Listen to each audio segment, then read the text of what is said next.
Boa noite. A nossa aula de hoje vai ser então sobre localização e arranjo físico. São duas decisões extremamente importantes, tanto do ponto de vista de logística quanto do ponto de vista de operações. A gente vai fazer um breve apanhado desse assunto. Eu vou mostrar algumas ferramentas que são utilizadas para esse fim e para isso eu vou mostrar para vocês alguns slides que estão disponíveis para vocês já no Moodle e além de estarem disponíveis no Moodle, se vocês consultarem o livro de Fundamentos de Operação e Logística, o capítulo 5 também está muito mais detalhado a respeito disso. Antes da gente começar a nossa aula de hoje, eu queria que você tirasse 5 minutinhos, fizesse uma pausa nesse vídeo e olhasse esse questionário que está aqui embaixo e dissesse o seguinte: olha, nos últimos 12 meses, qual foi o percentual das compras que você fez online, ou seja, em uma loja, nessas seguintes categorias: eletrônicos, celulares, televisões, aparelhos de som, enfim. Eletrodomésticos, geladeira, batedeira, liquidificador, sei lá. Roupas e comida, tanto comida pronta quanto ingredientes para a sua comida. Dá uma pensadinha nisso, dá uma pausinha no vídeo, anota num cantinho aí e voltamos a falar nisso na sequência. Bem, a aula de hoje trata sobre duas importantes decisões espaciais.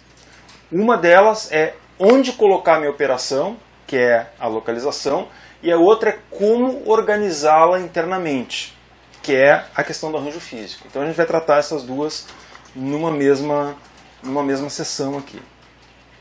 E começamos então com a questão da localização. A localização das instalações, portanto, é o processo de determinar o local geográfico de uma ou mais operações de uma empresa. É onde a gente vai ficar colocado. E aí eu volto para aquele questionário de vocês. Eu não sei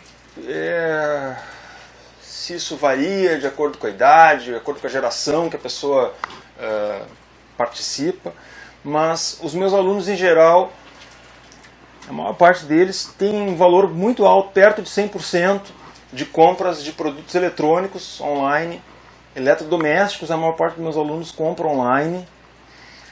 Roupas ainda é pouco, não tem muita gente comprando roupa online. E comida, depende. Comida pronta, bastante gente comprando por aqueles aplicativos tipo iFood, Uber Eats e outros tantos. Mas ingredientes ainda não, né? A gente não chegou no ponto onde, por exemplo, comprar alface, cebola, tomate, enfim, a pessoa compra pela internet. Ainda é uma coisa que é comprada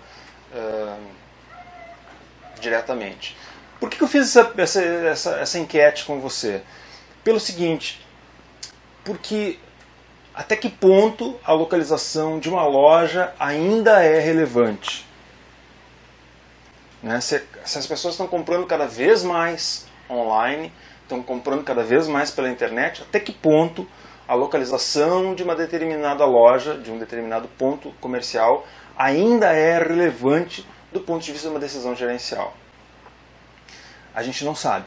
A maior parte das lojas físicas, principalmente nos Estados Unidos, estão fechando, né? A gente está vendo uma redução, por exemplo, aquela rede enorme Best Buy, né? que vendia produtos, vende produtos eletrônicos, né? Está aberta, né? Mas tem fechando lojas semana a semana, né? O Walmart está diminuindo o número de suas lojas físicas, né? A Amazon está ganhando espaço, né? Alguns jornais e revistas especializadas até chamam isso de efeito Amazon, né? Eu não sei até que ponto isso vai chegar aqui no Brasil. Como eu disse para vocês, eu ainda acho que a Amazon ainda não está pronta, pelo menos não esse ano de 2020, para isso. Mas talvez um dia chegue, né? E aí, localização é relevante? Bom, se a gente for pensar que talvez a localização da loja em si tenha se tornado menos importante, mas no e-commerce a localização do CD do centro de distribuição, talvez localização continue sendo uma decisão importante para as organizações. Em geral, indústrias e agronegócios, elas têm uma preponderância, uma maior importância para alguns fatores. Por exemplo, clima de trabalho, proximidade de mercados, qualidade de vida, proximidade de fornecedores de recursos, proximidade da matriz, serviços públicos, impostos, custos dos imóveis e, mais recentemente, apesar de não estar descrito naquele livro que está ali embaixo que eu estou citando a fonte, leis ambientais e trabalhistas também são relevantes para a localização de empresas, né? Quando a gente fala em qualidade de vida, aqui a gente fica se perguntando, mas vem cá, as empresas se preocupam mesmo com qualidade de vida? Sim e não. Por exemplo, eu tenho um casal de amigos meus. Ele trabalhava numa empresa de calçados e a empresa dele jogou ele, promoveu ele para uma cidade remota, Irma. Ele trabalhava na manutenção da empresa e foi. E chegando lá, ele, óbvio, foi com a mulher dele, né? Chegando lá, a mulher dele formada em administração, não arranjou emprego em lugar nenhum na cidade.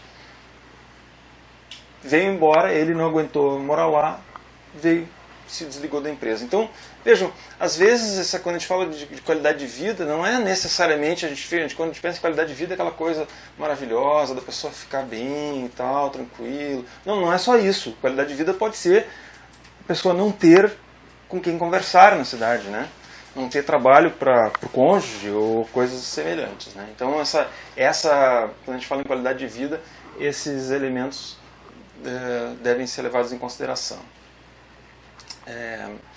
Proximidade de mercados e clientes, agora, são fatores que a gente talvez não seja tão relevante, principalmente em indústrias e agronegócios, porque, a não ser itens muito perecíveis, tipo leguminosas, verduras, frutas, né?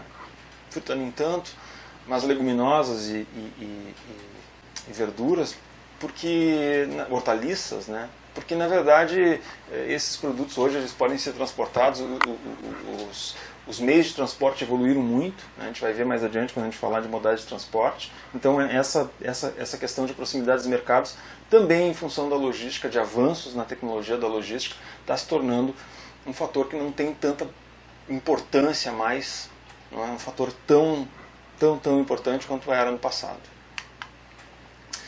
Já a localização em serviços, obviamente, até há pouco tempo atrás, um dos fatores mais importantes, mais preponderantes, era a proximidade aos clientes. Hoje a gente já começa a se perguntar, né, até que ponto um serviço precisa ficar próximo do cliente. Será que um médico precisa estar próximo do seu cliente? Será que um serviço até que ponto eu preciso de ter alguém, eu preciso ter uma loja perto do meu cliente, ou um estabelecimento de serviços, uma operação de serviços próxima do meu cliente, para dar um bom atendimento para ele. As empresas estão buscando maneiras mais novas de se estruturar. Por exemplo, há muitos anos atrás, quando a gente falava em manutenção, assistência técnica de computadores, tinha que ter uma assistência técnica em cada cidade. Há pouco tempo atrás eu tive um problema no equipamento eletrônico, eu coloquei ele dentro de um envelope do correio, né, com um código lá. Esse produto meu, eu acho que era um laptop, foi para a assistência técnica do fornecedor. O fornecedor fez a manutenção que tinha que fazer e me retornou pelo correio. Não tive contato com a assistência técnica, né? Poucos anos atrás eu tive um problema, eu tive que ir até pessoalmente até a assistência técnica para levar lá em Porto Alegre. Então, assim, são coisas que a gente, né, não tinha na minha cidade. Eu morava em São Leopoldo naquele momento, eu tive que levar até Porto Alegre o produto, de uma outra marca, enfim. Então, vejam, as diferentes empresas estão estruturando de diferentes formas os seus produtos e serviços, e a proximidade aos clientes pode estar começando a ficar menos relevante do que já foi no passado. A tecnologia também né? Hoje, nos Estados Unidos, por exemplo, uma empresa que cresce muito rapidamente é uma empresa que dá suporte médico aos seus clientes por teleconferência. Então, a tecnologia da informação, o avanço nas comunicações está fazendo com que alguns serviços que antes eram impraticáveis de serem feitos remotamente, hoje se permitem, né, ser feitos remotamente. Custos de transporte e proximidade aos mercados também é um fator que, né, dependendo do tipo de serviço, pode se tornar menos relevante, dependendo do grau de digitalização desse serviço, né? Localização dos concorrentes, esse sim é um fator que ainda é preponderante na questão de serviços, principalmente no varejo ainda físico, né? A gente vê muito disso. Por exemplo, proximidade aos clientes ainda é um elemento que é importante, por mais que possa parecer, a empresa que quer se destacar, ela tem que se diferenciar dos seus concorrentes, do ponto de vista de atendimento, de tudo mais, mas do ponto de vista da localização, é muito melhor eu ficar próximo dos meus concorrentes. Por exemplo, o setor das autopeças da cidade, né? Todo mundo sabe que nas cidades tem lá aquela região lá onde tem peça para carro, então todo mundo vai lá, é uma loja do lado da outra e tal. Pode ser interessante, né? Antigamente, quando a gente era mais novo, tinha a Rua das Farmácias, né? Mas isso agora com a Farmácia São João acabou. Também o ponto, né, aquilo que a gente chama aqui no Brasil de ponto, até se vende, né, o ponto, nível de atividade de varejo na região, fluxo de pessoas, né. Então, assim, uma coisa importante que se leva em consideração é o fluxo na frente da loja. O que vende efetivamente em varejo é fluxo na frente da loja. Isso para e-commerce talvez as regras tenham mudado um pouco, né. Mas até um tempo atrás se dizia que, por exemplo, a loja que ficava na calçada que pegava sol vendia menos do que a calçada que pegava sombra, porque as pessoas caminhavam pela sombra. Hoje, né, talvez isso com a internet tenha mudado. E aí também as questões trabalhistas, qualidade da mão de obra local, né? Então, por exemplo, isso é um fator que eu acho que cada vez mais está se tornando preponderante, né? A qualidade da mão de obra, por exemplo, se eu vou estabelecer um contact center, né? Um centro de contato com os meus clientes, onde os meus clientes possam fazer um chat e tirar dúvidas. Eu, obviamente, não vou estabelecer esse contact center numa região onde não tenha gente que entenda o idioma que o meu cliente fala, ou o produto que eu vou dar serviço. Então, assim, acho que é importante as empresas se identificarem a qualidade da mão de obra local na localização dos serviços que elas querem prestar, para poder atrair funcionários que tenham uma habilidade superior para atender os seus clientes. Então, em que ordem a decisão de localização se estabelece? Primeiro, a gente, se tem uma empresa de multinacional, né, a gente vai olhar em que país a gente vai localizar as operações, né? No caso de uma expansão internacional, por exemplo, da empresa. Depois, segundo, uma decisão regional. Dentro daquele país, qual estado ou província é mais adequado para localizar a minha operação.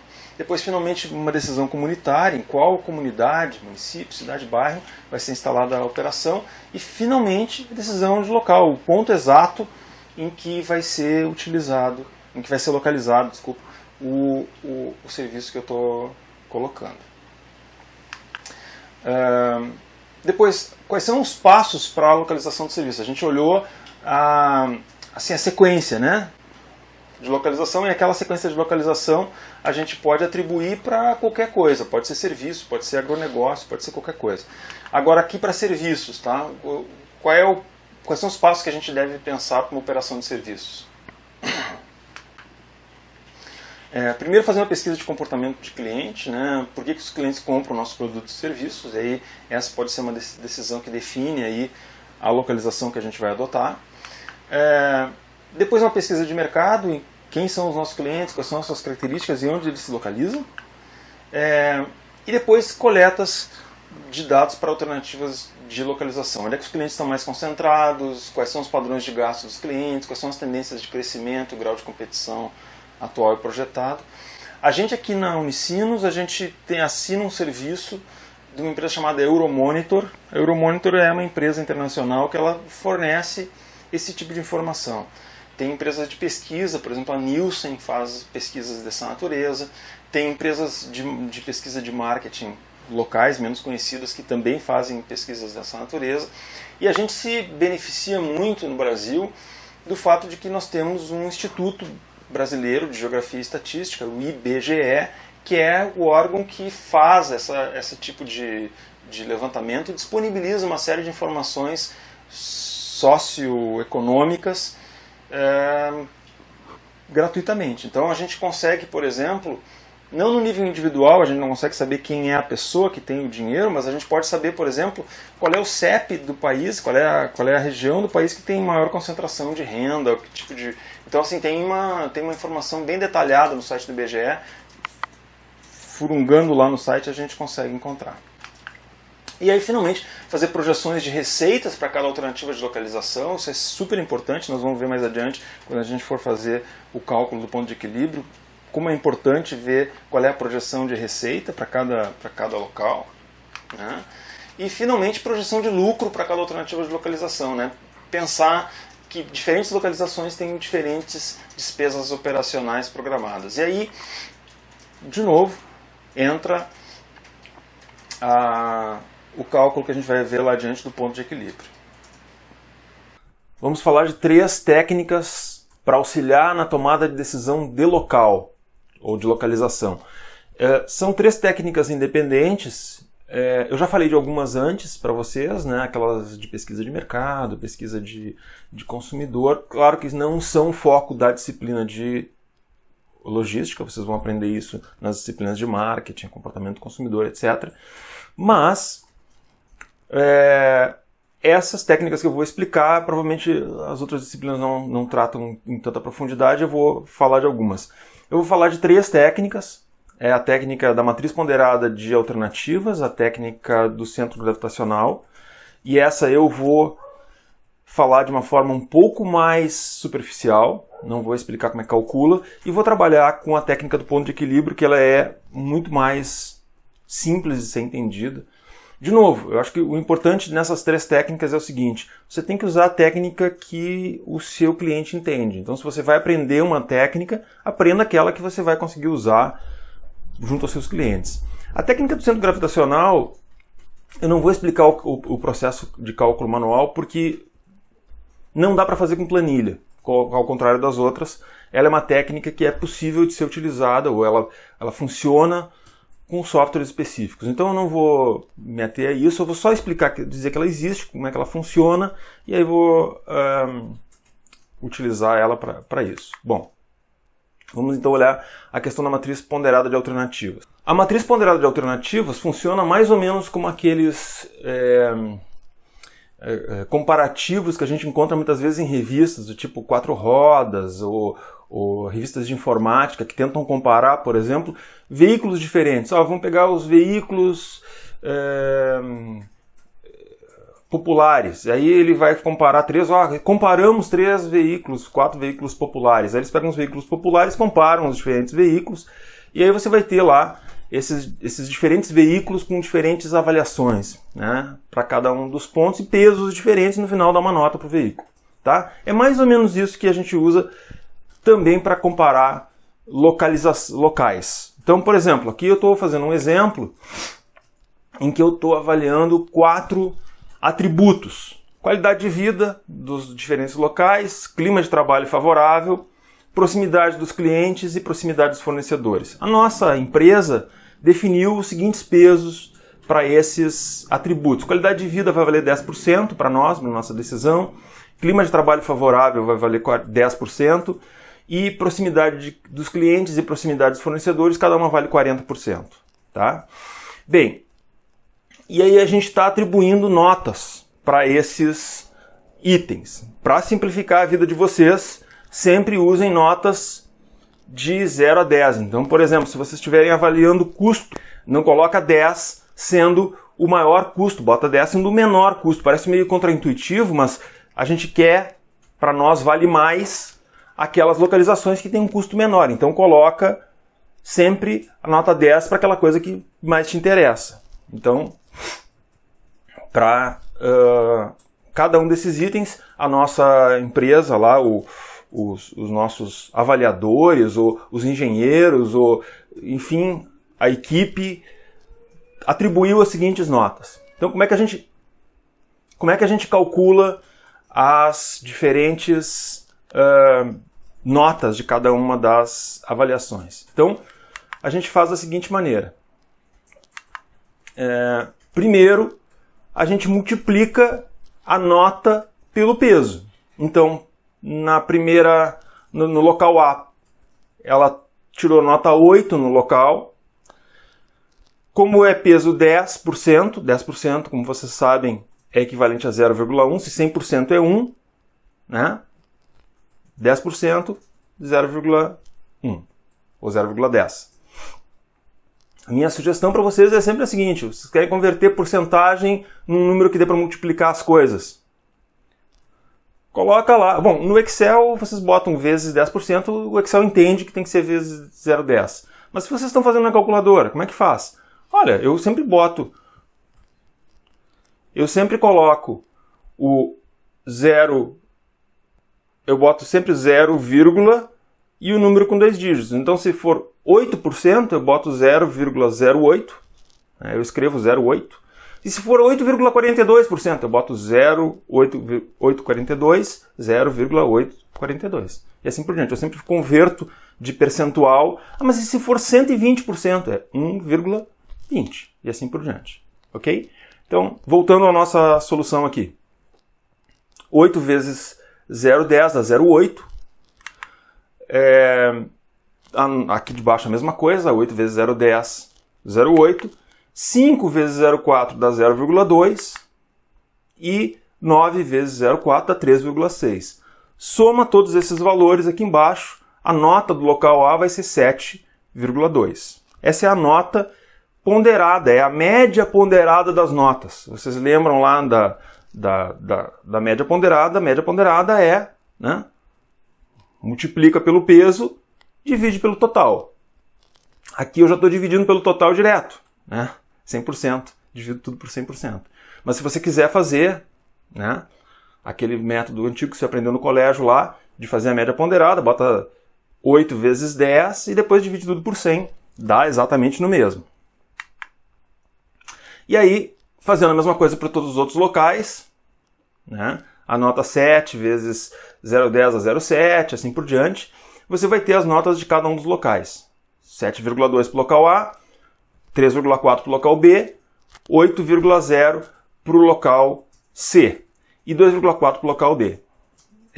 Usando esses critérios, usando esses pesos, que, de novo, poderia ser diferente dependendo dos pesos, então, portanto, é importante ter consenso com relação aos pesos, a nota é 8,0.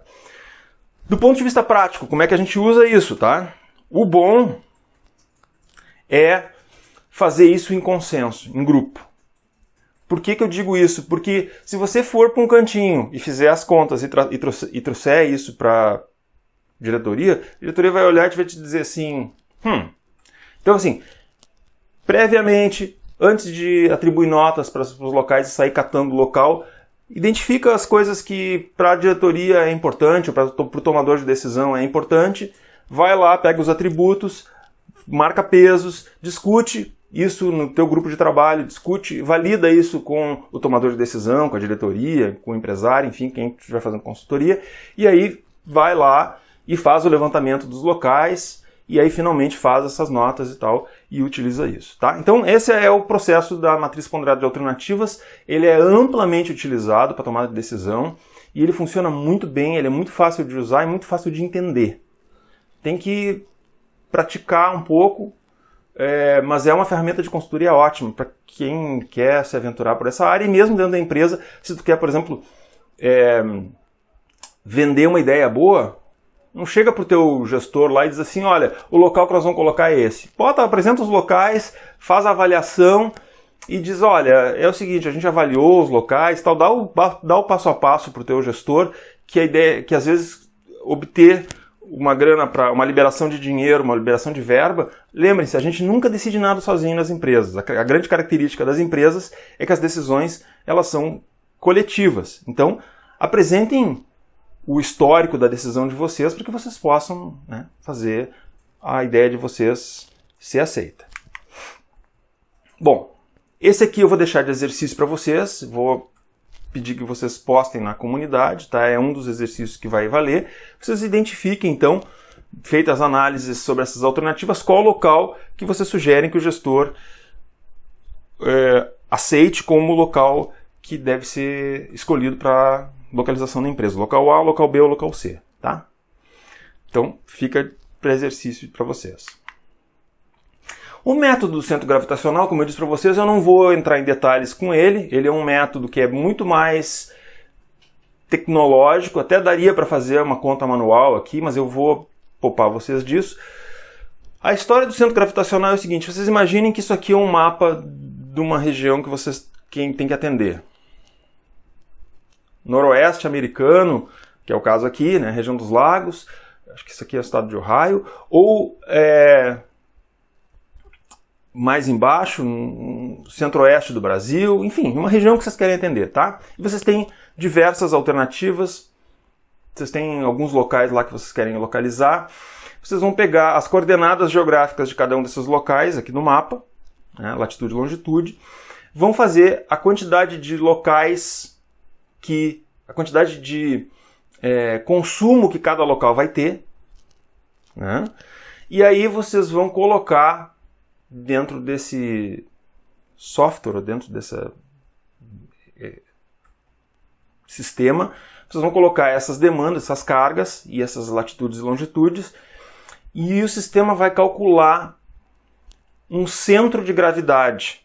O que é o centro de gravidade? Ele vai fazer uma média ponderada entre quantidade de consumo de cada local, cada cidade, aí está dividido em condados, né, que é uma divisão que os americanos utilizam, mas a gente poderia ter aqui estados, municípios, enfim. Vocês podem botar sedes dos municípios que vocês estão pensando em atender. E aqui o método do centro gravitacional vai posicionar no centro de gravidade, é uma matriz ponderada entre latitude, longitude, distância, portanto, e consumo de cada local. E ele vai achar um ponto no meio, não exatamente no meio geográfico, né, na posição geográfica central, mas ele vai achar o meio mais pesado. Por exemplo, se isso aqui fosse o estado do Rio Grande do Sul, certamente o centro geográfico disso não ficaria em Santa Maria, que é o centro geográfico absoluto do estado. Provavelmente ele ficasse um pouco mais para a direita, porque a população do estado ela se concentra majoritariamente ao redor da região metropolitana do estado do Rio Grande do Sul. Vocês podem imaginar, por exemplo, no nosso estado, tá? Aqui, infelizmente, eu deveria ter talvez até trazido o mapa do nosso estado. Vocês imaginem o mapa do estado do Rio Grande do Sul, e aí vocês olham lá, pô, Santa Maria fica bem no meio. O estado todo tem 10 milhões de habitantes. E a região metropolitana, Porto Alegre, só Porto Alegre tem 1,5 milhão. Então vocês imaginem, por exemplo, que se a gente fosse localizar um centro de distribuição para o estado todo, o melhor lugar não seria Santa Maria. Seria talvez algum lugar mais próximo de Porto Alegre do que de Santa Maria, por exemplo, que é no meio do estado. Certo? Então, esse centro gravitacional faz isso, joga ajuda a identificar qual seria o lugar mais econômico do ponto de vista de localização pela demanda versus distâncias. Tá? Basicamente é isso. Tá bem? Não vou calcular com vocês aqui. Se vocês quiserem, posso disponibilizar mais material. Enfim, nos nossos livros de logística, das referências, tem informações de como é que calcula, como é que é feito o cálculo, né? Mas, obviamente, esse cálculo é muito melhor produzido por softwares específicos do que para a gente fazer manualmente. Tá? Então, eu vou poupar todos nós de ter que calcular um centro gravitacional aqui. Uma técnica que é bem mais útil, bem mais... Não que a outra não seja útil, mas é bem mais simples de fazer e a gente pode fazer com mais facilidade, é o cálculo do ponto de equilíbrio para os diferentes locais. Então, essa técnica ela compara locais alternativos, levando em consideração os custos fixos, os custos variáveis e a demanda estimada. Então, vou dar um exemplo para vocês. Vamos dizer que a gente está tentando identificar qual é a melhor localização para 3 diferentes locais. Tá? Pode ser cidade, bairro, prédio, enfim. Tá? O local A vai ter um custo fixo mensal de R$1.000. São números fictícios, tá? Só para a gente fazer essa explicação. Tá? Vai ter números redondos e tal. Então, o custo fixo mensal do local A é R$1.000 por mês. Tá? E ele tem um custo variável de R$3 por unidade. O que quer dizer isso? Um custo variável significa que... Bom, o que é o custo fixo? O custo fixo é o seguinte, se eu ficar parado no mês, é o custo fixo. Aluguel, salários, tudo vai dar R$1.000. Tá? E o variável o que é? Bom, é aquilo que vai depender da quantidade, do volume de trabalho daquela unidade. Então, por exemplo, se for um local onde eu estou estabelecendo um centro de distribuição para a minha empresa, né? O que vai fazer parte do custo variável? Quanto mais longe esse centro de distribuição for dos meus pontos de entrega, mais caro vai ser o combustível, mais custo de frete vai aumentar, enfim. Então, o meu custo variável vai depender de quantas entregas eu for fazer. Tá? Então, esse aqui é o custo variável. Um local B, que eu estou avaliando também, tem um custo fixo mais alto e tem um custo variável mais baixo. Mas como assim, Yuri? Bom, pode ser o seguinte. Vamos supor, estou avaliando 2 locais para botar um estoque para uma loja minha. Tá? Digamos que a minha loja está muito cheia, eu preciso ter um estoque próximo das lojas. Então eu tenho 2 possibilidades. O local A, que fica longe do centro da cidade. Digamos que a minha loja fica no centro. E o aluguel lá é muito caro, eu não vou botar estoque dentro da minha loja. Né? Então eu quero ter um estoque separado, várias lojas têm isso. Esse local é mais longe do centro, eu vou gastar mais para trazer mercadoria e repor mercadoria, mas eu vou gastar menos no aluguel. E esse local B é mais próximo do centro, tem um aluguel mais caro, mas tem um custo menor de deslocamento. Vamos supor, por exemplo, isso é uma possibilidade de ter 2 locais, um com custo fixo mais alto e um custo fixo mais baixo e custos variáveis diferentes para cada um. Tá? Um terceiro local que eu estou avaliando também tem um custo fixo bem mais alto. Digamos, essa aqui é a loja que eu aluguei uma loja do lado da minha loja lá, né? Estou deixando fechado só para botar estoque. Estou avaliando essa possibilidade também. Mas aí barateia muito o meu transporte. É só lá buscar e pronto. Tá? Vamos supor essa alternativa aí. Então, qual delas é a melhor? Difícil dizer, né? Assim, olhando os números, como é que eu vou saber? Porque um é por mês. Vejam, como é que eu vou somar uma coisa que é por mês e outra coisa que é por unidade? Né? O que está faltando aqui? Está faltando a informação. Eu tenho o custo fixo, eu tenho o variável. Eu tenho a terceira informação que está faltando aqui, que é a demanda estimada. E aí, dependendo do nível de demanda, se eu tiver um nível de demanda muito baixo, pode ser que vale a pena um local. Se eu tiver um nível de demanda muito alto, pode ser que vale a pena outro. Então vamos calcular, eu vou simular cenário a cenário. Provavelmente na empresa de vocês vão ter um cálculo de demanda e tal, mas aqui eu vou calcular cenário a cenário para mostrar para vocês como funciona a dinâmica ou a lógica por trás do ponto de equilíbrio. Tá? Obviamente eu estou fazendo isso manualmente, vocês vão fazer isso com planilha, ninguém vai fazer esse negócio na mano. Né? Então, como é que calcula ponto de equilíbrio entre diferentes locais? Tá certo? Bom, qual é que vai ser o custo do local A se eu tiver uma demanda 0 no mês? O cálculo do ponto de equilíbrio, o cálculo do custo é sempre o mesmo. É o meu custo fixo mais o meu custo variável vezes a demanda.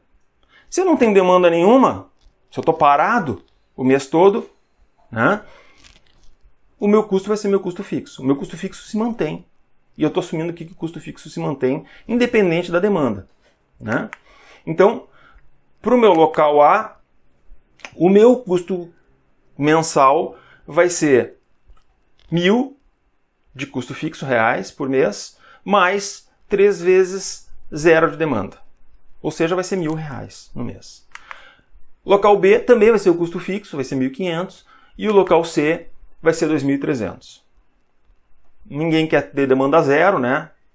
Mas para um caso desses, o melhor é o local A, tá? Se tu tem demanda zero, não tem por que ter o local a princípio, mas eu estou fazendo o cálculo só para mostrar se a gente vai fazer um gráfico, por exemplo, de onde é que a gente parte. Obviamente, eu estou mostrando isso aqui, vocês podem imaginar que mais tarde a gente pode fazer uma análise gráfica desse mesmo material. Se a gente estiver usando uma planilha, por exemplo, a gente pode simular valores, ver como é que funciona as coisas assim por diante. Eu vou mostrar mais tarde também como é que interpreta uma análise gráfica disso. Bom, vamos dizer que eu tenho uma demanda de 100 por mês, 100 unidades. Como é que vai ser minha conta? Minha conta vai ser 1.000, que é o custo fixo, independente de qualquer volume, mais 100, que é o meu custo por unidade, 3, que é o meu custo por unidade, vezes 100, que é a minha demanda. Isso vai dar 1.300, certo? No caso do local B, eu vou ter 1.500, que é o custo fixo, mais 100 unidades mensais, mais R$2 por unidade, eu vou ter 1.700. E no local C, eu vou ter 2.300, que é o meu custo fixo, mais 100, que é a minha demanda mensal, mais R$1, que é o meu custo variável, vai dar 2.400. Então, a 100 unidades, se eu tiver, por exemplo, lá uma previsão de demanda, olha, eu vou fazer 100 movimentos no mês, 100 vendas, 100 produção, 100 entrega, sei lá, 100 unidades no mês, eu vou preferir o local A porque vai me gerar menos custo. Tá bem? Se a minha demanda for 200, eu vou ter um custo pro meu mensal, para o meu local A, de 1.600, como está ali demonstrado. Para o meu local B, de 1.900 e para o meu local C, de 2.500. Ou seja, eu vou ter um custo ainda mais vantajoso para o local A. Agora, 300. 1.900 para o local A, 2.100 para o local B e 2.600 para o local C. Ainda está saindo vantajoso o local A. 400 por mês, unidades, né, demandadas.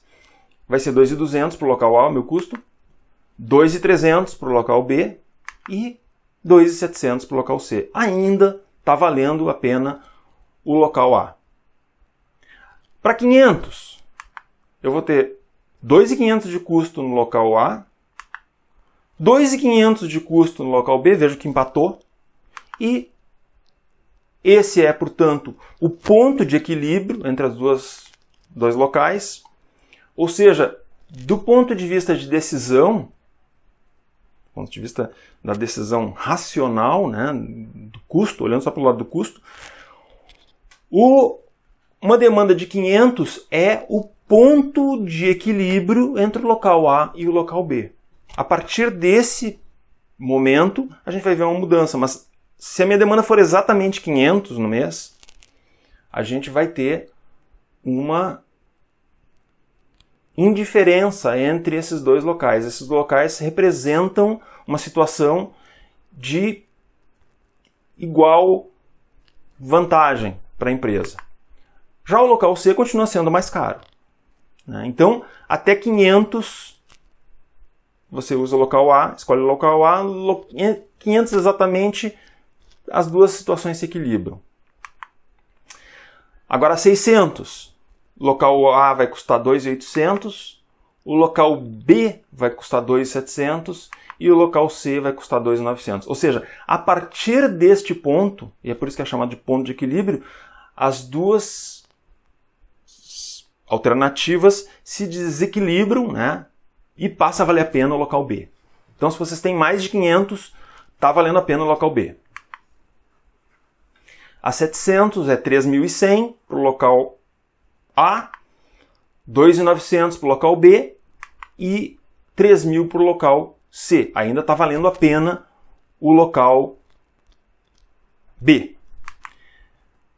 A 800, bom, o local A nunca mais alcança, né? O local A vai ser 13.400, o local B vai ser 3.100 e o local C vai custar 3.100 também.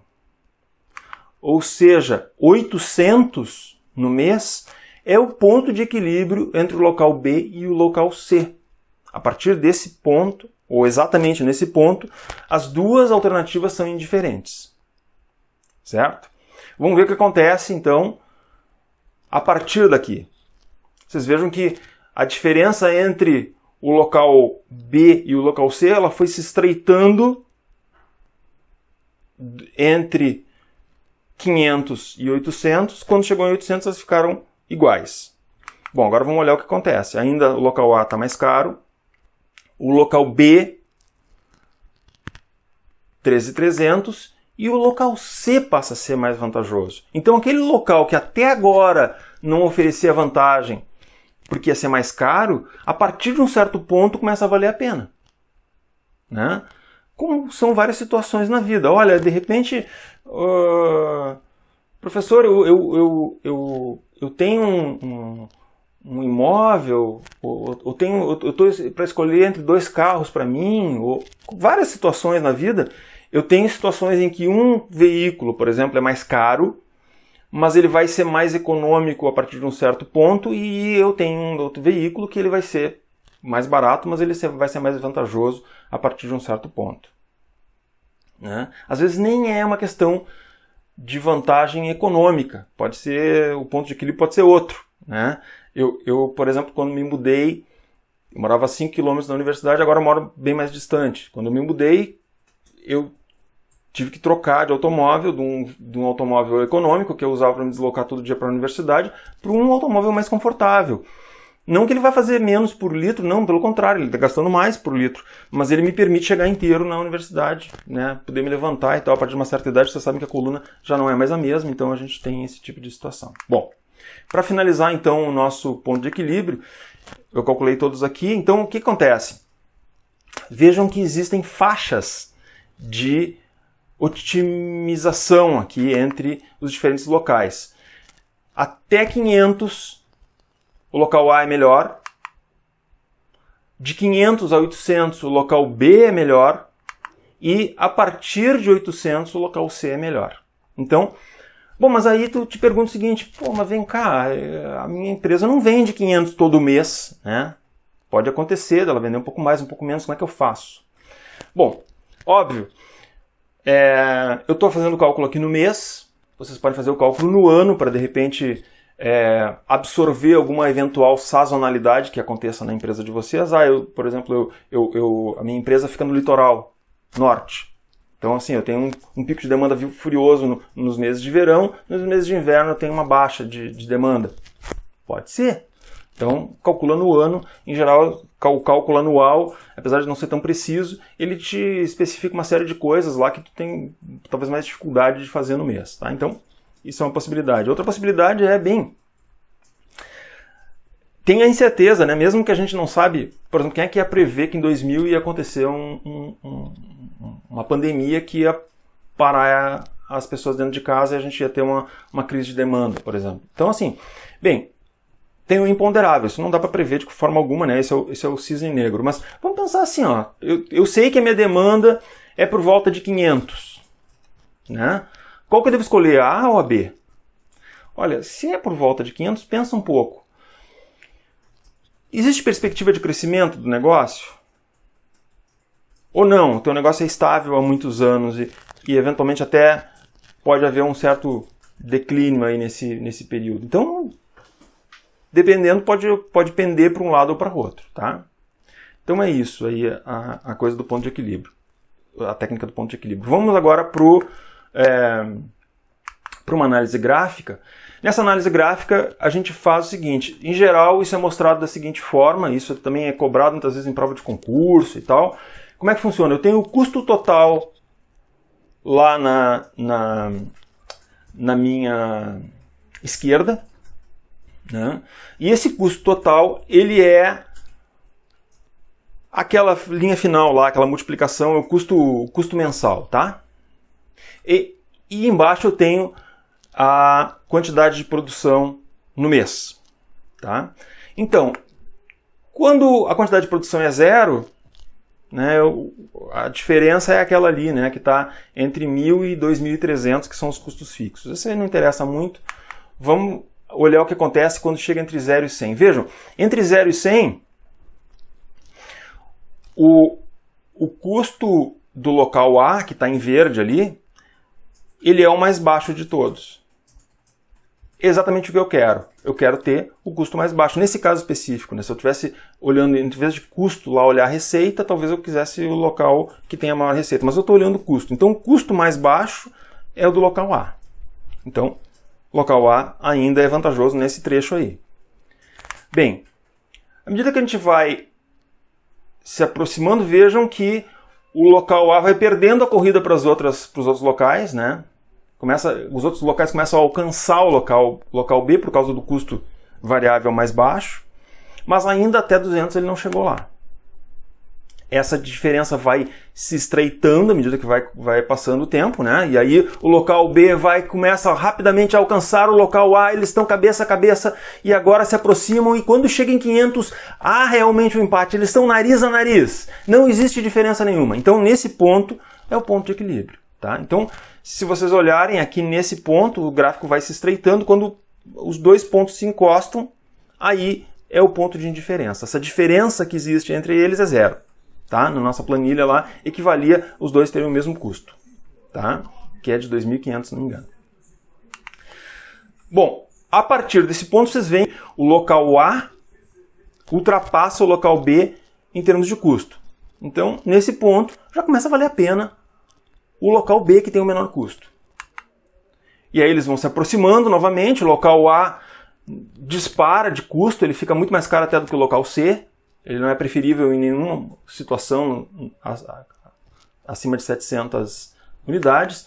E aí, nós finalmente chegamos no ponto de equilíbrio onde o local C e o local B se encostam. A partir desse momento, as duas alternativas são indiferentes, né? E dali em diante, o local B passa o local C em termos de custo e o local C se torna, enfim, o local mais econômico, mais vantajoso. Então, se vocês, por exemplo, estão fazendo um concurso, estão olhando uma questão de prova de ENAD, alguma coisa assim, como é que vocês vão ver isso? Como é que vocês vão avaliar? Lembrem, tem que ter custo lá no lado da esquerda, né? Eu quero ter o menor custo possível. Então, entre 0 e 500 vai ser mais vantajoso o local A. Entre 500 e 800 vai ser mais vantajoso o local B, e acima de 800 vai ser mais vantajoso o local C. E isso aí é basicamente como é que a gente analisa um gráfico de ponto de equilíbrio, tá bem? E isso encerra, portanto, a nossa aula sobre localização. Então, o que eu falei na aula de localização? Eu falei da definição de localização, eu falei dos itens que devem ser observados do ponto de vista de alinhamento da estratégia, da organização, e falei de algumas ferramentas que são utilizadas para auxiliar na tomada de decisão de localização. Agora nós vamos olhar para a segunda decisão importante aqui na parte espacial, que é o arranjo físico, né? Que é a organização interna. O arranjo físico é a localização de todas as máquinas, utilidades, estações de trabalho, áreas de atendimento ao cliente, enfim, padrões de fluxo, materiais e pessoas que circulam nos prédios e fora deles também. Tá? A literatura em português chama de arranjo físico, alguns livros chamam de layout.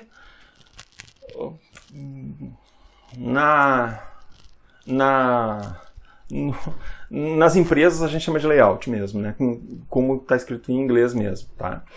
É uma área que é mais complicada de achar material a respeito, não que seja difícil, mas assim, se você vai procurar no Google, por exemplo, layout, você vai encontrar um monte de coisa sobre layout de design gráfico e tal, né? Layout efetivamente de ambientes produtivos, seja serviço quanto manufatura, você vai encontrar um pouco mais de dificuldade de encontrar, tá? Então é uma área que tem que ter livros específicos, eu tenho livros de layout e tal, específicos sobre esse assunto.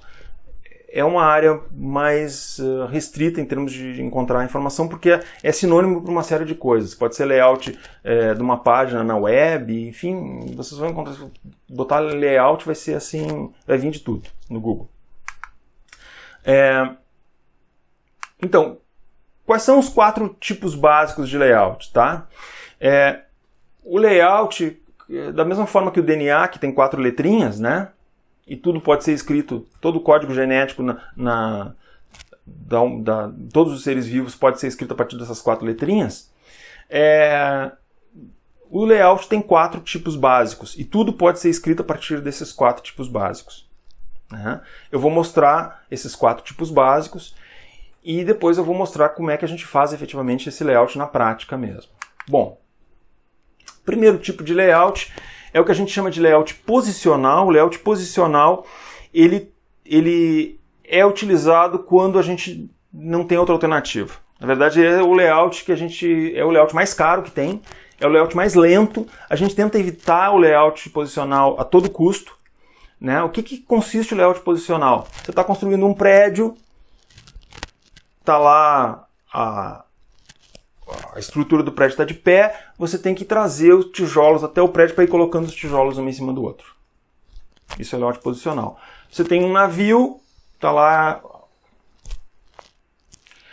Você tem um navio, está lá a estrutura do navio, você precisa trazer todas as coisas que precisa colocar no navio, equipamentos, as chapas, enfim, tudo lá para trazer até o navio. Você está montando um motorhome, você tem que trazer lá as peças, os equipamentos e tal, que vai montar o motorhome para colocar lá dentro. Então, o layout posicional, ele é isso. O dispositivo fica parado, como a gente viu lá na minha aula do Henry Ford, né?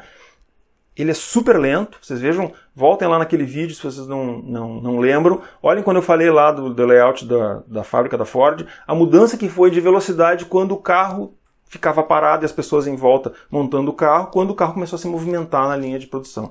É muito mais rápido quando o produto se movimenta e as pessoas e os trabalhadores ficam parados. Né? Então, como eu disse, é o layout que a gente usa quando a gente não tem outra alternativa. A gente deixa no layout posicional mesmo, tá? Bom, como é que a gente ganha escala no layout posicional? Deixa de usar ele. A gente tem que procurar, como gestor, alternativas ao layout posicional na melhor medida possível. Por exemplo, na construção civil, o que foi o maior avanço de produtividade na construção civil? Foi as lajes pré-moldadas, a construção de lajes e vigas fora do canteiro de obras e transportado, aquilo tudo pronto, em vez de botar moldes e não sei o que, e montar tudo lá no local, fabrica num lugar qualquer e leva aquilo pronto para o lugar lá. Isso foi um acelerador violento na área da construção civil. Então, como é que a gente melhora o layout posicional? A gente evita ele.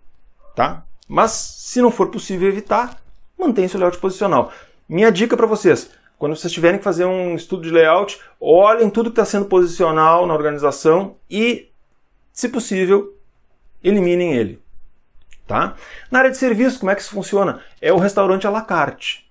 Está sentado lá, você com a sua excelentíssima, o seu excelentíssimo, estão lá sentadinhos, bonitinhos, um na frente do outro, aquela velhinha no meio, certo? E vocês são servidos à francesa. Né? Vem lá o garçom, traz as coisas para vocês, vem um outro garçom, oferece a bebida, vem um outro garçom, não sei o que e tal. Vocês estão sentadinhos ali. Isso é o layout posicional. Agora me diz uma coisa, o que é mais caro?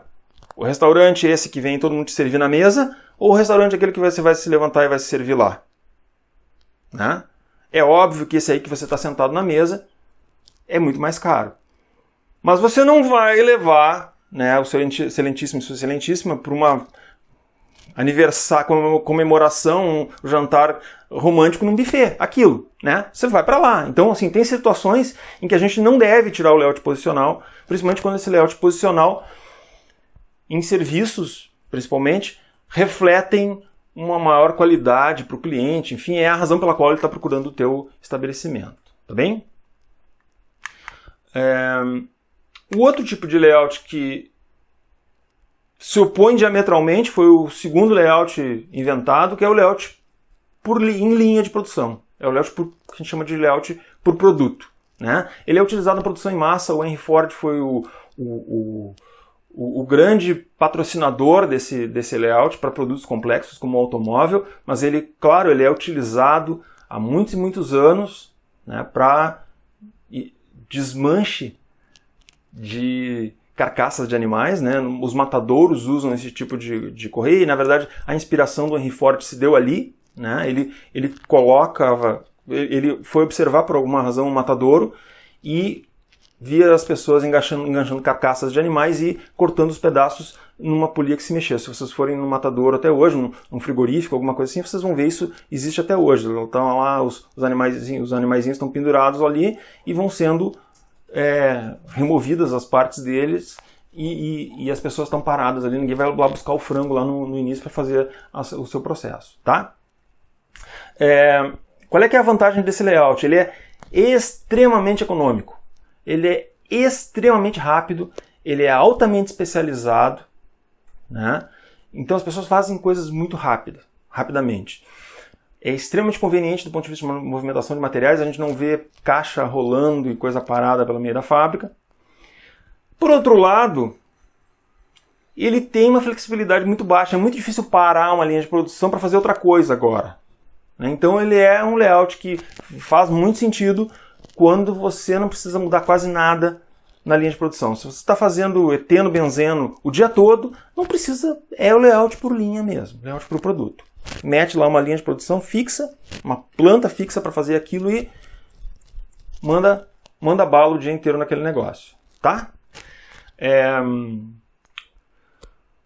Ele não é muito robusto a interrupções. Então, por exemplo, você vai no polo petroquímico lá, né? Tem aquela chaminé lá, com aquele foguinho lá ligado o tempo todo. Aquele foguinho ali é uma chama piloto. Né? Aquela chaminé é uma chaminé de exaustão de gases, quer dizer, se parar a linha de produção, as pessoas não tem como ir lá e fechar, tem que escoar o gás da linha de produção, aquilo ali sai pegando fogo e custa uma pequena fortuna por hora, né? É um carro zero por hora que está sendo gasto ali para manter a fábrica segura, né? Então veja, se eu tenho uma linha de produção e para um dos elementos da linha de produção, eu tenho que parar a linha toda. Então ela é razoavelmente frágil para interrupções e ela se presta a um trabalho muito repetitivo, né? No caso de linhas de produção muito automatizadas, isso não é tão problemático, né? A gente não tem ninguém lá na linha de produção mesmo, mas no caso de linhas de produção que são manuais, isso dá um trabalho muito grande em termos por exemplo, vamos pegar aqui a indústria do frango, né? Existem estudos, por exemplo, que mostram que talvez o que a indústria do frango gera de impostos não cubra o custo da doença que as pessoas têm por lesão, por esforço repetitivo. Então, tem de gente encostada no INSS e tal, ou aposentada por invalidez, por ter tido movimentos repetitivos com a mão, cortando frango o tempo todo com os braços levantados, metendo mão na água gelada o dia inteiro, cortando frango, ele se presta a problemas, assim. Então, tem que cuidar muito da ergonomia do layout por produto, principalmente em processos manuais, aí, em layouts por produto, tá? O terceiro tipo de layout, ele é o layout que as pessoas associam, assim, em geral. É o layout padrão. Se você pegar uma fábrica que ninguém aprendeu nada sobre layout, você vai encontrar esse layout lá. Ele é o layout, vamos dizer assim, que não requer prática nem tampouco habilidade, toda criança brinca e se diverte, né? Qual é que é a ideia? O layout por processo, ou também layout funcional, é aquele layout que agrupa processos semelhantes. Então, você pega, por exemplo, uma empresa que trabalha com costura. Você vai ter lá corte, o setor de corte, todos os cortes são feitos ali, as máquinas de costura ficam todas ali, uma outra área que fica montagem, outra que fica acabamento, outra que fica embalagem, outra que fica expedição. Ou seja, são processos diferentes, as coisas circulam entre as diferentes áreas da empresa, né? Então, qual é que é a vantagem disso? É que a pessoa pode ter mais flexibilidade para fazer produtos diferentes. A fábrica, o processo, né, pode ser uma coisa de agroindústria, pode ser uma área uma empresa de serviços, é um negócio que facilita a variedade. Então é muito comum a gente ver isso em serviços, por exemplo, você vai num banco, por exemplo, você vai ver lá a área de atendimento à pessoa física, a área de atendimento à pessoa jurídica, quer dizer, cada um é um processo especializado, tem trabalhadores especializados naquele determinado tipo de coisa, né? E não uma linha de produção onde as pessoas passam assim e vão sendo movimentados ali dentro. Bom, então, é bom porque é flexível, né? E ele é robusto à interrupção. Se uma das máquinas quebrar ali no meio, as outras máquinas que estão à volta assumem o papel dela e bota as coisas todas numa caixa, leva lá para o outro processo e vai embora, né? Problemas disso, ela é mais cara e bem mais lenta do que a linha de produção, né? É um fluxo complexo, é de difícil controle, então ele é um layout mais caro, né? Ao longo dos... Esse foi um layout razoavelmente antigo até, né? Mas ele era o único possível quando eu não podia fazer o layout por produto. Então, muitas empresas que faziam produtos seriados tinham que escolher entre layout por processo e layout por produto. Layout por produto, quando eu faço produtos muito padronizados, uma grande quantidade, e layout por processo, quando eu faço produtos em pequena escala, que são lotes pequenos e tal. Bem, o que aconteceu? Os lotes começaram a se enxugar. As pessoas começaram a fazer produtos em lotes menores, exigir mais variedade de produtos. Quando tu começa a exigir muita variedade de produto, o layout por produto começa a ficar ineficiente e o layout por processo começa a ficar caro e demorado. Então, a gente tem uma situação que ela é intermediária, que é conhecida como layout celular, produção em células ou produção em grupos. O que é o layout celular? O layout celular é uma situação intermediária. Em cima, por exemplo, eu tenho aqui o gráfico espaguete, nós vamos falar mais adiante disso, de 4 famílias de produtos sendo produzidas num layout por processo, né? Vocês imaginem o seguinte, eu tenho lá 4 tipos de produtos. Produtos da família A, produto da família B, produto da família C, produto da família D. E a minha empresa está estruturada por processo. Tá? Eu tenho lá uma seção de tornos, uma seção de CNCs, uma seção de furadeiras, uma seção de prensas, uma seção de pintura. Vamos abstrair o que cada uma dessas coisas faz aí, não importa muito agora. Vamos pensar que são tipos diferentes de máquinas, tá? Que são iguais e estão agrupadas em seções diferentes da empresa. Né? Então, se eu estou fazendo o produto A, vocês acompanham ali o gráfico do produto A. Ele começa no torno, depois vai para o CNC, depois volta para o torno, depois vai para a pintura e sai. Esse é o produto A. O produto da família B, ele vai para o torno, vai para o CNC, volta para o torno, vai para... Até já me perdi aqui. Tão complicado esse layout por processo que eu acabei me perdendo. Vamos lá. Ele começa nos tornos, depois ele vai para as prensas, depois ele vai para as furadeiras, depois ele vai para a pintura, depois ele sai. Né? O produto do tipo C, ele começa nos CNCs, depois ele vai para os tornos, depois ele vai para a furadeira, depois ele vai para a pintura, depois ele sai. Ou seja, cada produto tem que fazer um roteiro diferente dentro da empresa. Certo? O que é o layout celular? Eu quebro a empresa como se fossem mini fábricas, como se fossem mini linhas de produção. Só que em vez de ser uma linha de produção com uma esteira rodando e tal, eu tenho uma célula. Eu aproximo as máquinas, eu coloco elas em U ou em círculo, fica um operador ali no meio de cada uma dessas células. A célula vai fazer só os produtos da família A, então ele vai começar no torno, vai para o CNC, depois vai para um outro torno de novo e sai para a pintura e sai embora. O produto B começa no torno, vai para a prensa, depois vai para a furadeira, depois vai para a pintura e sai. Então, vejam, todos esses produtos estão rodando dentro daquela mesma célula. O que isso faz? Muito menos movimentação. Vocês vejam, só ver o tamanho das flechas ali dentro do desenho de cima, que é layout por processo, e o de baixo, que é o novo layout, que é o celular. Vocês veem que o tamanho do percurso desses produtos é muito menor. A movimentação é muito menor.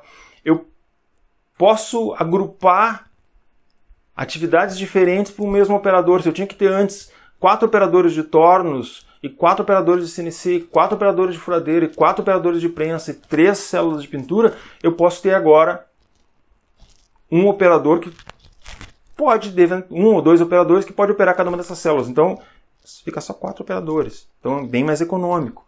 Então, veja, circula menos, o operador faz menos coisa, então otimiza custo, otimiza flexibilidade, melhora o lead time, promove o trabalho em equipe, em grupo, permite paradas mais fácil. Só que, claro, tem um custo de reconfiguração do layout atual, né? Pode requerer eventualmente mais equipamentos, mas em geral são equipamentos menores e mais simples, quando possível, e pode reduzir o nível de utilização dos recursos. O recurso pode ficar parado mais tempo, mas aí eu otimizo o uso do operador. Então, assim, de repente, se eu tenho máquinas mais baratas e operadores com salários mais altos, pode ser que vale a pena fazer um layout celular. Certamente, do ponto de vista da velocidade, a experiência é sensacional. Então, esses são os 4 tipos básicos de layout. Se escreve, como eu disse, todo tipo de processo, todo tipo de desenho de arranjo físico, se escreve a partir dessas 4 tipos básicos. Tá? Na prática, né, a gente não tem em empresas tipos puros. Né? A gente vai encontrar uma configuração com mais de um tipo de layout para dependendo de partes do processo. Então, por exemplo, naquele exemplo anterior lá que eu mostrei para vocês, lá do layout celular, vocês viram que todos os produtos, todas as famílias saem para cabines de pintura. Pode ser que fique desconfortável ou até quase impossível eu fazer pintura dentro da célula de produção. De repente eu preciso ter um lugar específico para pintura. Então eu posso, eventualmente, ter uma célula que faz o produto A, o produto B, o produto C e tal, e todos esses produtos depois são disparados, são levados para a área de pintura. Então eu tenho uma parte que é celular, né, e uma parte que é por processo. Então, assim, vejam, não é obrigado, não, agora nós vamos mudar tudo para celular e vamos acabar com as linhas de produção. Também não. Né?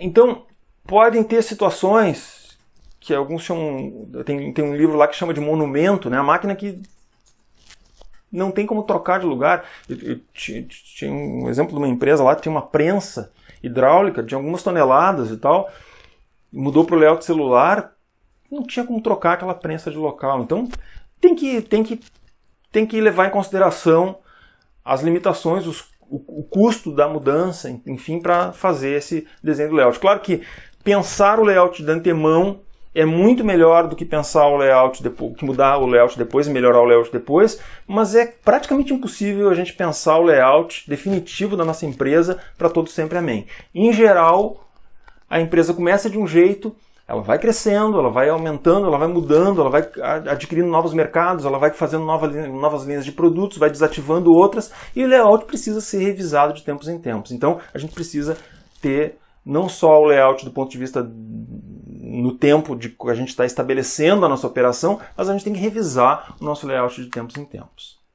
Então, é importante alinhar o layout com o processo que eu estou desenvolvendo na minha empresa. Por exemplo, eu tenho uma empresa, como a gente viu lá na aula 1, né? Se eu tenho uma empresa que ela é estruturada através de um processo orientado a projetos, né? Um processo que ele é de baixíssimo volume, produtos que não são seriados e tal, talvez o layout posicional se aplique. Por que não? Se eu tenho uma área de serviços profissionais, né, talvez o layout posicional se aplique. Então tem que pensar um pouco como é que a minha empresa opera. Né? E aí, por último, lá no final, a gente pensa assim em layout por produto.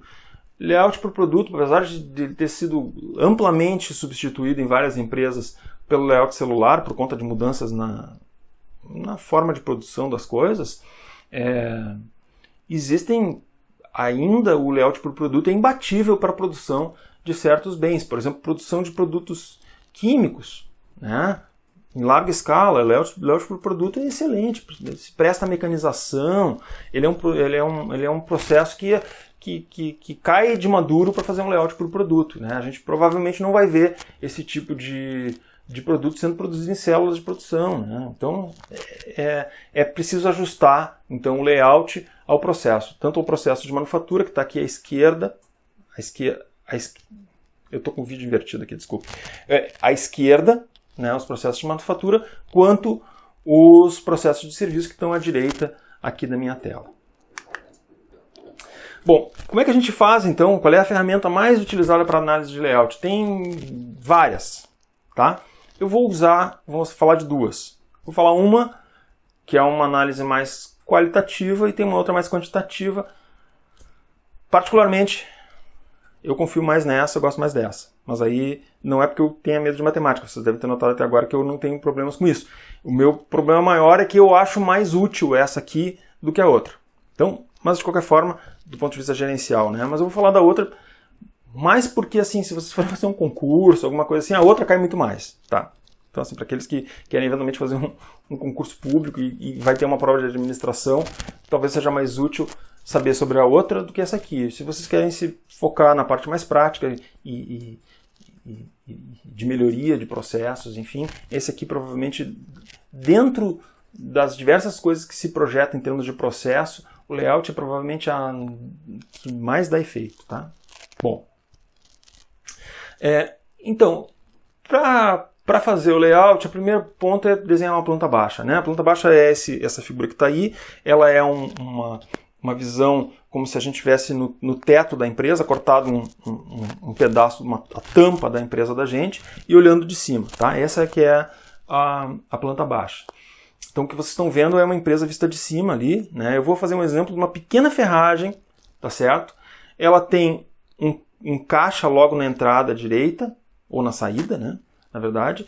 Logo na entrada à esquerda, ela tem uma coisinha daquelas para vocês pegarem um ticketzinho de vocês, um númerozinho, né? E ao redor toda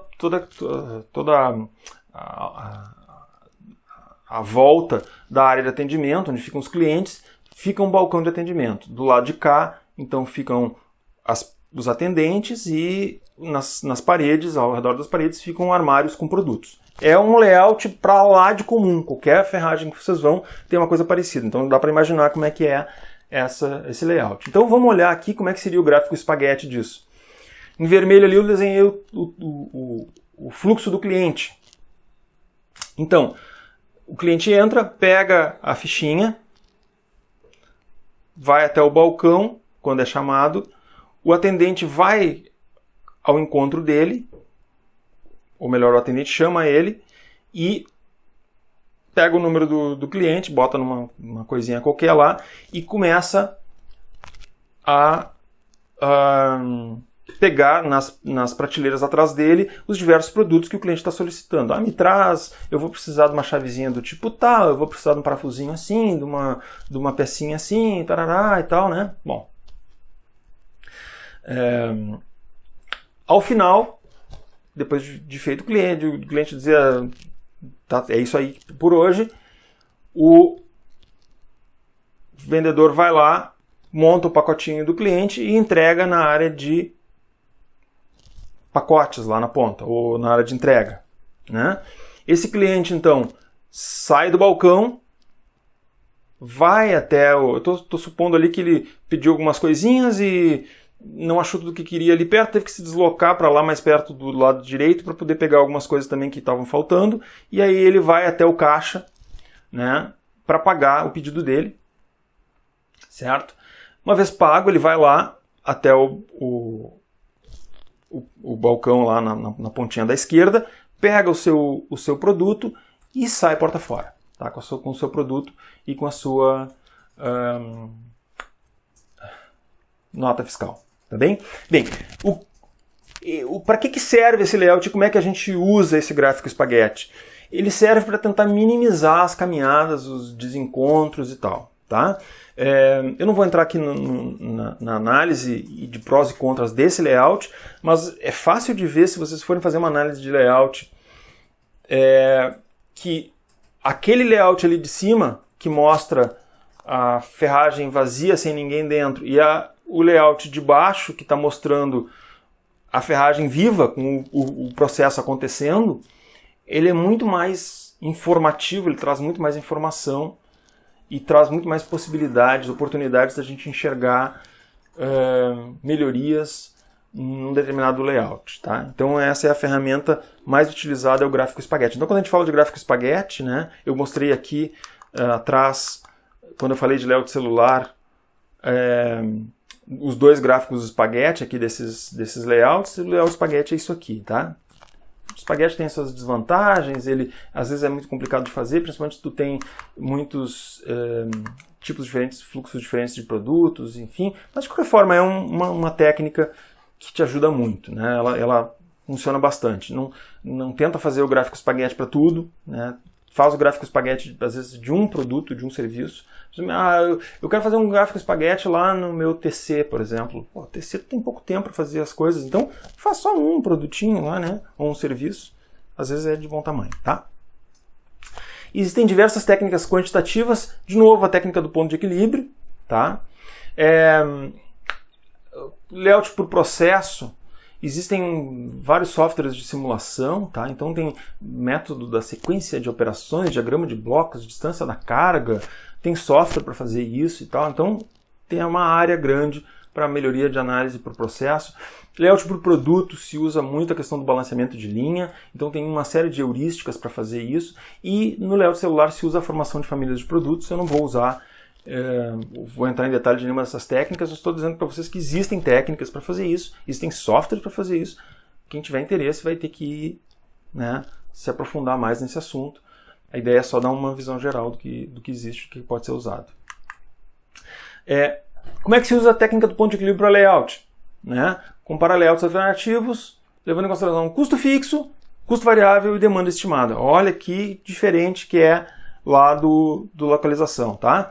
Eu estou dando como exemplo aqui 3 tipos de layout. Um layout posicional, que tem um custo fixo bem mais baixo, mas o custo variável mais alto. Um layout para o processo, que tem um custo fixo intermediário e um custo variável intermediário. E um layout por produto, que tem um custo fixo altíssimo, mas um custo variável bem mais baixo. Qual deles é o melhor? Então, o cálculo é exatamente o mesmo, né? Eu peguei exatamente os 3 números, eu só troquei a informação aqui, mas o cálculo é exatamente o mesmo, tá? Então o ponto de equilíbrio para layout é feito da mesma maneira, tá? Muito dificilmente eu já vi alguém usando isso do ponto de vista prático, tá? O que eu tenho visto mesmo é em questão de prova, né? Prova de ENAD, prova de concurso público e tal, o pessoal usar mais esse tipo de pergunta, porque parece mais fácil, eu acho que de perguntar é mais fácil de responder, mas do ponto de vista prático, o que a gente usa mesmo para definir qual é o tipo de layout que a gente vai utilizar é aquele desenho lá de trás, né, que diz o seguinte: olha, se tu tem um layout tu tem um produto que vai ser feito em larga escala, né, provavelmente tu vai fazer layout por processo.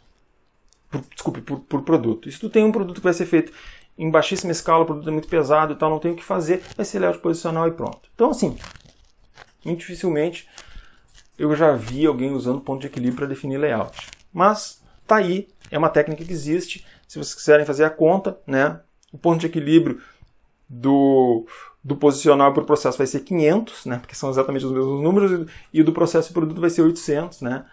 É isso, tá? Acima de 800 vale mais fazer por produto. Bom, vamos lá.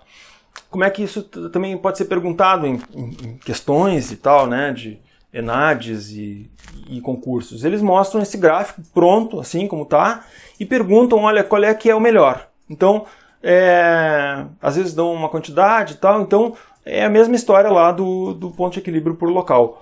O gráfico que tem o custo mais baixo, né, o ponto no gráfico onde tem o custo mais baixo é o melhor layout para aquele range, né, para aquela faixa de demanda. Tá? Então, basicamente, é assim que se avalia um gráfico de ponto de equilíbrio para arranjo físico, para layout, né, para esses fins. Tá? Isso encerra, então, a nossa aula de hoje. Espero que vocês tenha sido útil para vocês essa informação que eu estou trazendo para vocês hoje. Qualquer dúvida que vocês tiverem, postem no fórum de dúvidas. Me perguntem também, posso ser acessado por e-mail.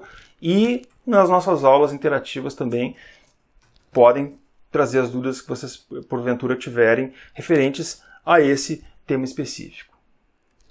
Obrigado a todos.